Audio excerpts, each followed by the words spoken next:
Bonjour, je suis Marc Cusan, avocat puis expert comptable. Je suis aujourd'hui expert en paye et conseille et forme les entreprises dans ce domaine. J'ai conçu le test gestionnaire de paye pour vous aider à prouver vos compétences et vous faire remarquer par des employeurs. Nous allons voir dans cette vidéo les compétences que nécessite le métier de gestionnaire de paye. Et je ne le répéterai jamais assez, de la méthode, de la rigueur, la paye est avant tout une histoire de chiffres. Et c'est un sujet sensible pour le salarié comme pour l'employeur. Une erreur aussi petite soit-elle sur un bulletin peut coûter cher, car elle sera probablement répétée pour tous les autres salariés. Imaginez dans une PME de 300 salariés par exemple, les impacts que cela peut avoir. Une erreur de ne serait-ce que 10 € de cotisation sur un bulletin entraîne 120 € sur l'année. Et donc près de 40 000 € de cotisation payées à tort sur l'année par l'entreprise. La rigueur, la méthode sont donc les premières qualités, les premières compétences dont doit disposer un bon gestionnaire de paye. Il faut être très méticuleux dans son travail, qui ne doit jamais être brouillon ou approximatif, car une toute petite erreur peut avoir des conséquences importantes. L'année dernière, j'ai réalisé un audit des cotisations sociales dans une entreprise. L'entreprise voulait savoir si elle était en risque vis-à-vis de l'URSSAF, si les cotisations qu'elle avait payées étaient justes, c'est-à-dire si elle ne risquait pas un redressement URSSAF. En fait, les choses étaient assez bien faites dans cette entreprise.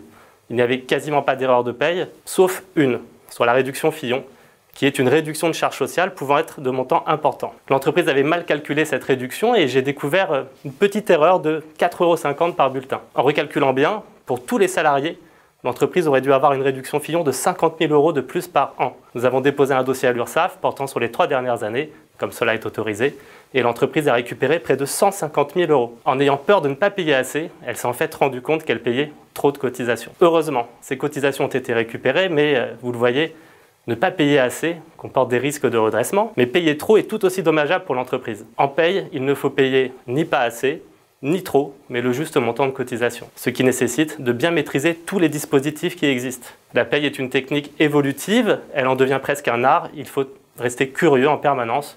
La curiosité est ce qui vous permettra de rester en permanence à jour. La paye évolue presque tous les jours au gré des réformes gouvernementales ou législatives, des changements administratifs, des changements dans les modalités de déclaration, des décisions des juges, que l'on appelle la jurisprudence. Être à jour des dernières évolutions fait partie des obligations de tout bon praticien. Depuis toujours, depuis que j'ai démarré la paye, je commence toutes mes journées de travail par la revue des actualités en paye et aussi en droit du travail. Il existe de nombreuses revues sérieuses qui nous informent sur les changements intervenus dans ces domaines. Je passe en moyenne 10 minutes à 1 heure en fonction de l'actualité, tous les jours, à passer au crible tous les derniers changements. Et aussi, plus concrètement, à me demander quels impacts ces changements ont sur mes clients. Ce n'est pas du temps perdu, c'est un exercice très important qui vous permettra de devenir rapidement performant en paye et plus largement en droit du travail. La rigueur et la curiosité sont, vous l'avez compris, les 2 compétences qui sont plus généralement des qualités dont doit disposer tout gestionnaire de paye qui souhaite être performant dans son travail. Le marché peine à trouver ces perles. Il y a des fonctions intéressantes à occuper et bien rémunérées en entreprise et cabinet, alors à vous de jouer.